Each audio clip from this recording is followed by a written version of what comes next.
Good morning from Panhandle Outdoors, America's only daily outdoor TV show.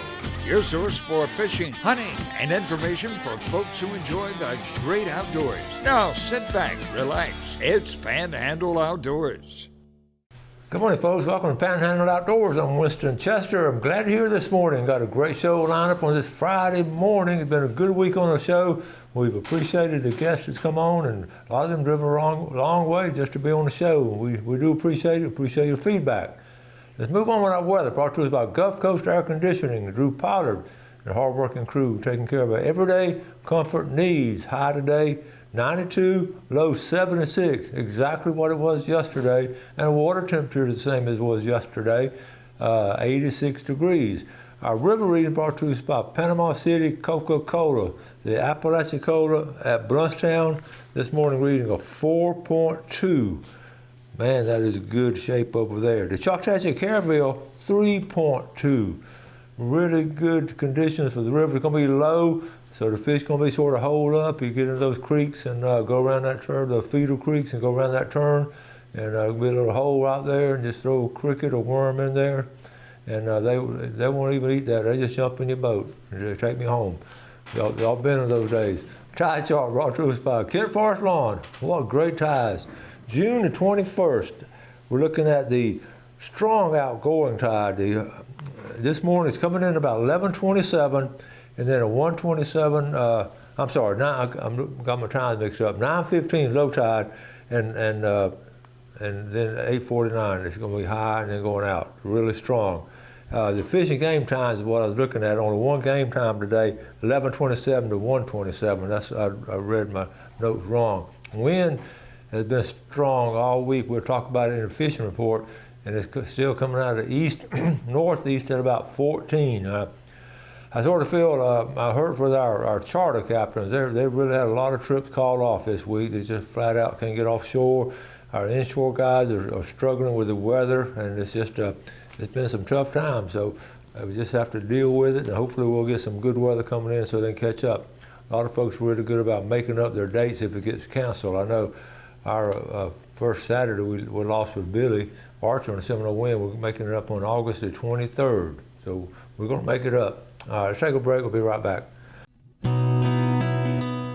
Okay, welcome back. Before we get into our pictures to talk about our tournaments coming up, we have the big bass tournament up at High Point Landing and Deer Point, and also down in Mexico Beach, the big Gollywhopper tournament. We've had Zach on and Childs and on the show. He's sort of running it now, getting ready for getting ready to the captain meeting tonight. It's going to be a big tournament, so if you get a chance to go to weigh-in, buy some of the raffle tickets, whatever, do that. Those are always fun, the weigh-ins are. Okay, let's move along. This is way off, but go and put it on your calendar. I put it on mine, Friday, August the 10th. This is the Bay County Longbeards, the 10th anniversary banquet. They do, Ken Paramore and all the help he gets, they do a great job with it, 6 o'clock. And Ken will get on the show next week and talk about it a lot more, but he could always use some help on putting that together. All right, let's start off. This was fun about during Father's Day. When does a joke become a dad joke? When the punchline is apparent. So think about that a minute. Look at the end of the table, the kids just hanging their head. The dad jokes, they're popular in my family. Okay, Mark Deaton, I showed some brim this week he caught. But check out this 9.48 pound bass he caught and released. Good job, Mark. Okay, Gigi Hunt, Shipley. Hey, Winston, I see people posting their workplace pics. Here's mine, a small lake in Sunny Hills. Isn't that a great picture? Is that not just relaxing looking at it? Just serene picture there. And that's the one I was talking about. We'll cover that on Wednesday's show. Okay. Ernie Martin sent this to me, fishing over there in Crestview, Parker Kane at a fishing camp. They're having a fishing camp going on over there in Crestview with the kids. And Ernie's been on the show talking about it, but isn't that a good job? Parker Kane, way to go, Parker. Billy Grantham, he went fishing this week in this rough, you see what it said, rough waters at the bottom. That's Rolling Sweet. Looks like they came out of Mexico Beach. I'm not sure where it looks like. And then here's Billy check out Billy with a mahi. And I said, did you catch that? He said, yes. It's rough water. he was talking about how rough it's been. It is, especially smaller boats like most of us have. We're talking about the old boat building industry. This is during World War II, right at the foot of the Hathaway Bridge. This was the Wainwright shipyard. I forget how many, 600 or 700 ships they actually built. This is part of our shipbuilding heritage. Of course, now it's Port Panama City, but it's amazing that the work that was done. We heard a lot of old stories back in the day. Then, fortunately, the pictures were taken of it. So I just thought it was really cool. And they actually brought them all back here after World War II. They brought them all back here and dismantled them in the same area. It took them years to dismantle all of those ships. This is funny now. It goes back to Tammy Eubanks. Mac Eubanks was my guidance counselor in school, and he's a grandchild of a hardworking shade tobacco sharecroppers. Anyway, they ran out of air conditioning. The AC died last night at 6 p.m. I was ready to move at 6:01. So anyway, he was talking about his family, and this is very close to where my family grew up, West Gaston County, how his family, look at that cigar, look at that cigar in his mouth. That was so typical back then. But what I'm getting at, when electricity came in, that was just amazing. And I can remember, I don't go that far back, but I remember my folks talking about it. But here's what was funny. He said he got electricity in 1942. I was 6 years old. My grandmother, who lived with us, wondered aloud to my mama, and I can just see this. Don't know why you want electricity. You don't have anything to plug in. And that's a classic. And that's what, let me talk about that a second. The big deal, that's when Lake Talcott was formed, Lake Seminole was formed for those power plants and get electricity all throughout the Florida Panhandle. And it was just, but can you picture an old timer saying, I don't know why you want electricity, you don't have anything to plug in. So I have an appreciation of that, I hope you do. Now, moving on to what's going on this past week. Griff Griffiths, our state representative, I think a lot of Griff. He does a good job in Tallahassee. He's a good outdoorsman. He fished with Justin Leake last Wednesday, caught 2 tarpon and a mess of snappers, and look how close they are to the beach. You see the condo behind them? I've got several pictures to show you. Here's one of a picture of them jumping out. Is that not cool? And then they got them up the side of the boat. I want to mention this too. This is smart. Staying in the boat and taking a picture. I see. I know some of these people are jumping in the water with them and taking a picture. I don't think that's a smart idea with all the sharks out there. And here's a snapper they caught. I mean, that's a fine trip. Catch some tarpon and catch some snapper. And along with that trip, Ethan Register is the new Panama City Beach City Councilman.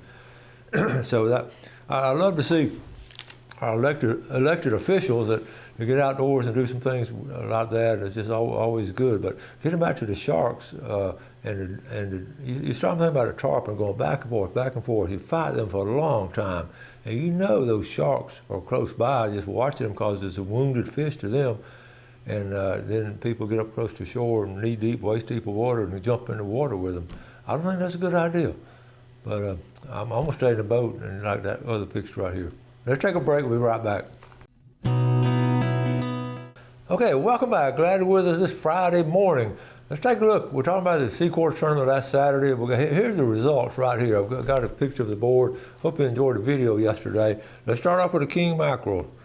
Okay, tailboard troubadours, folks, 24 pounds, 6 ounces. Like I said the other day, that wouldn't be in the top 10 just about, 10, 12 years ago. Second place, 20 pounds. Third place, 18 pounds, 16 pounds. Okay, so then go down to the, of course, Calcutta, target weight. Anyway, let's go to red snapper. 24 pounds, you saw all the red snapper in it, yes, 24 pounds, 8 ounces, and 21 pound 9. That's too big snapper. Your 20 pound snapper is big.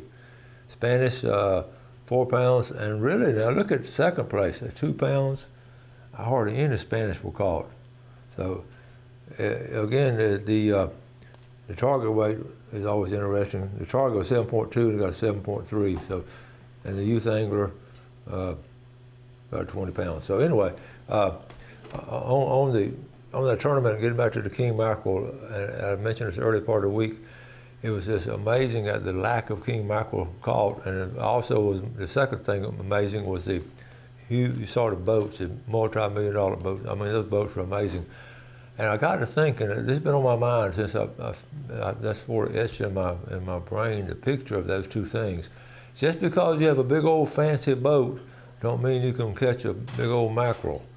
So, you know, I think back in the day we had those old 25-foot old sportsman boats, the old boats, and we were catching 40-something pounders. And so it's just interesting to me. I'd like to see a study done, but it's been bad missing. And here's some more pictures of it right here. The Crowder family is the 21st annual one, and it goes on down. Here's a picture of the Crowder family. That's Tina in a white shirt, and then all her daughters and grandkids, and so $120,000 with a check this year. Here they are with a check given to the Leukemia Research Foundation. And again, they were down there. A total of 85 boats. 85 boats. That's a good group of folks. Okay, now let's talk about sharks. They posted this on the St. Joe fishing page. Any problems with sharks in St. Joe? And all kind of. Some of the answers are funny. Scoop Jackson fishes there all the time. He's from there. He said, yes, we do have sharks, and they shark fish a good bit down around the Cape area, and they catch a lot of sharks. And this is daytime. And now James Spann, I looked for some shark information and pictures. All this within the last couple of weeks. This is from the Ocean Reef at Panama City Beach. This was the actual video. And you see the bait fish, and then the grass, and the shark is there, and all the folks on it. See the grass is washed in, and also the folks are all got out of the water, which is smart. And then this was not a local picture, but I put this in because it shows you that they're after bait fish. But I thought that's a great photo from a drone, how those bait fish can stay away from them temporarily. And then here, this is right here. This was caught recently, a 9-foot, 1-inch bull shark, and I want to think that's on Shell Island area. There, Jen Merchant caught that. That's on the Panama City fishing page. And where are the sharks? Here's a map of them. They're all over. Always has been, always will be. So if you see a lot of action, you see a lot of water movement, a lot of action and all, I'd get out of the water. And then, okay, now, so let's talk about the next segment I want to talk about, or next subject was boating safety. And it's always, when you're talking about something, you bring some examples close to home so you can identify with them instead of something happening out in Arizona somewhere. Here, this happened right here. So, boating accident. I showed this picture a week before, last week I think. This boat ran aground coming in at night, ran aground somehow. Nobody was hurt as far as I could determine, okay? Now, check this out. This is this week. This is I won't give you the details, a rental pontoon boat. Now, I say rental, they had a local captain, but anyway, it was rented. They went out to the jetties, took a right, and you know how rough it's been this week. So it flipped over, threw everybody out. Fortunately, no one was injured or lost their lives. A lot of folks jumped out. There were surfers out there. They helped rescue them. Here it is right here, completely upside down. I have not read the accident report. I'm sure the FWC has a report. I found out real quick, the Coast Guard said it was a pontoon boat by the jetties in the past. Also indicated that all passengers were rescued by Sea Tow and Good Samaritan. So everyone's rescued. Here's another picture. A lot of pictures showed up. And the surfers out there, they're still on the surfboard. They've gotten all the folks ashore. And it was just a really poor decision by the person running that boat. And one more picture of it. See, it's washed ashore. It's washed ashore here. I don't know whatever happened to it as far as them getting it back. But think about, what I wanted to mention too about the, let me show you one more thing. I went to the FWC website last night just to show you the yellow. These are top 10 counties for boating accidents. And of course you see down here, those where all these people are mainly. But look at number 4, Pinellas. But look at number 5, Okaloosa, Crab Island. I mean, look at that. Not Walton County, but Okaloosa County. And really, look at the amount of water they have. They don't have that much water in Okaloosa County. We have a lot more water here in Apalachicola Bay than they do. That's interesting. And I thought also to see Citrus County, a small county, made the top 10. I was really surprised at that. Anyway, but I'll getting back to what I was saying as far as those pontoon boats. They really, they're wide boats. They're very popular now, sea deck, and I mean, all kind of deck boats, they call them, instead of the pontoon. And they're very comfortable, very popular, and very practical to use in good weather. But in bad weather, they're not built for bad weather. So I would advise you, don't rent one or go with anybody on one with bad weather. So that's just something I felt really strong about. I still do. Okay, now, let's move along, get ready for our drawing. I want to say one thing real quick. Spending that time at St. George Island with Gail's cousins this past week, and also going over to Carabel, and I've said it over and over again how special that Carabel, Apalachicola area is as far as old Florida. And I ran into some people who, they just shake their head. I cannot believe. I had a guy that had moved up from outside of Tampa. He said, I can't believe it up here. And we got to keep that place, it's the last of old Florida. And do everything we can, county commissioners and politicians and all, to keep it like it is. Developers are chomping at the bit, and we, like I said before, try to keep it natural. All right, here we go. Tarpanock Seafood, a big red. Let's do the $20 first. And the winner is going to be, all the way from Panama City, Janice Spence. Denise Spence. And the big red snapper is going to be from Panama City Beach, Jay Atkins. So Janice Spence and Jay Atkins are our winners today. All right, we're going to take a break, come back with our famous Friday fishing forecast.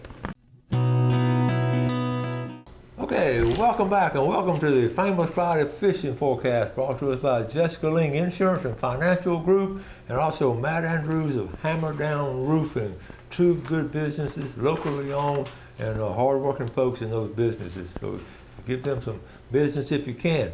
Now, as I mentioned right at the close of the special place down and around the Carabel, Apalachicola area, let's look at it on Google Earth. And I know right here, the Carabel area, you don't have a lot of, well, here's Seaquarter Marina, we'll talk about it a lot, but the folks, they're really taking care of it, and not a lot of development. And then going over here, and there's good fishing. But let's talk about fishing right now. The Carabel River, I talked to some guys, they've really had good luck this summer.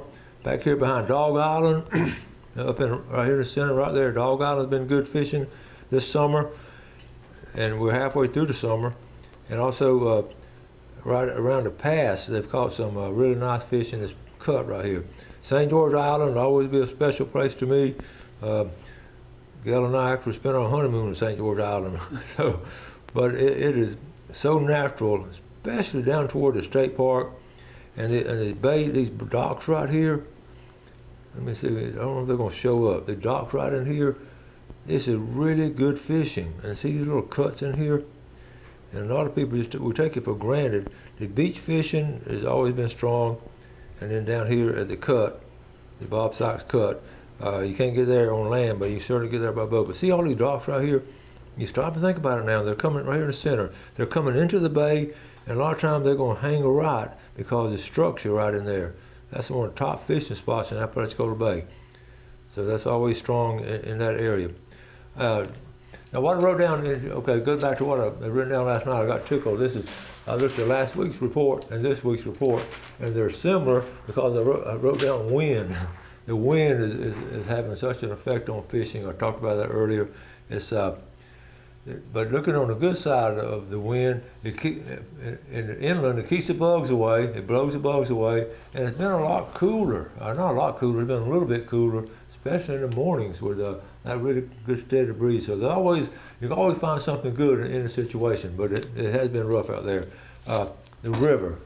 The river is right, all throughout the river system, Choctawhatchee and Apalachicola. The river's right.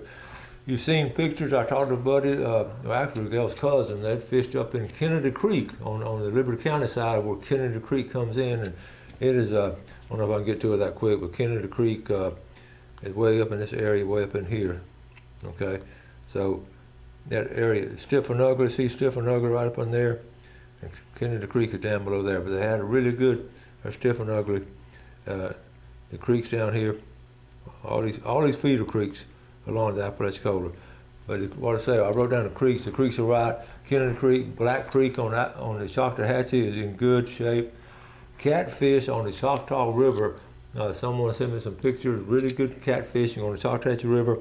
Bass has really been steady. I'm gonna bounce back and forth. Lake Seminole, I got a report Wednesday from right here. Lake Seminole from G.G. Hunts and Shipley. He sent me pictures of some catfish and brim from Lake Seminole. Nice mess of fish. So Lake Seminole's been good. The Big River's been good. All this fresh water's been really good. Let's jump over to surf fishing. I actually got a couple of Spanish in a picture from a guy that caught some Spanish in the surf right out here at Panama City Beach. Whiting is slow. Now, the big thing about surf fishing in the summertime, the catfish start coming in, but there's still been some whiting that has been caught. You know, you catch 2 or 3 catfish and a whiting, 2 or 3 catfish and a whiting. Also, the pomps have been okay. They're still catching some pompano out there by Shell Island, but not a lot of them. Wade fishing has been good. Make sure you don't have any cuts on your legs or anything. Wade fishing has been good. Near shore again, tarpon and mahi, and then third is triple tail. The tarpon, you've seen the pictures of it, it's so strong now. The mahi bite, you saw Billy Grantham catching some out of Mexico Beach. Mahi bite has been really, really good the last 2 weeks. Now also triple tail, I don't talk about triple tail a lot. I don't really like to encourage everybody doing it unless you're going to release a lot of them. You keep 1 or 2 to eat because our triple tail population, again, is like in the Kobe, boom, and everybody's targeting them. So, and they're fairly easy to catch. So I don't, I don't mention it, but when I do mention it, I want to tell you to try to conserve them as much as you can. The guides in Apalachicola Bay, they're encouraging their clients, hey, let's tag them. And a lot of clients want to do, let's tag them, and then you can follow them, and that's going on a lot. So that's good. I mean, you get the fish at the fish market. Bridge fishing good. Really, some sheepshead have been caught off the down in Apalachicola, off the East Point Bridge. Sheephead was caught. Let's see, June is always a big month for big trout, and I haven't seen that many yet. But just keep in mind all the trout. I know when Captain Roy and I were doing the show, we always talked about all the trout that are being caught this time of year. So anyway, looking at the whole Panhandle itself, I won't go area by area, but it's been really good. Flounder, some flounder have been caught. Haven't heard much the last week or 2 on the gigging because it's been pretty breezy, and you really can't. When that water's got a little ripple to it, I don't care how good your lights are. It's just really hard to see the flounder at that time. But anyways, that pretty well covers them. Drum, they're catching some drum off the Lynn Haven Bridge. So it's been a good week of reports and all. I've been fortunate to be able to get them all. So got to get out of here. Appreciate y'all watching the show. We've had a good week. Looking forward to a big week next week. Don't forget, both tournaments are tomorrow. Y'all do something good for someone else today. Have a great day. God bless. Thanks for watching America's only daily outdoor TV show, Panhandle Outdoors with Winston Chester, featuring hunting, fishing, and other activities and information to help you enjoy the great outdoors. Join us next time for Panhandle Outdoors.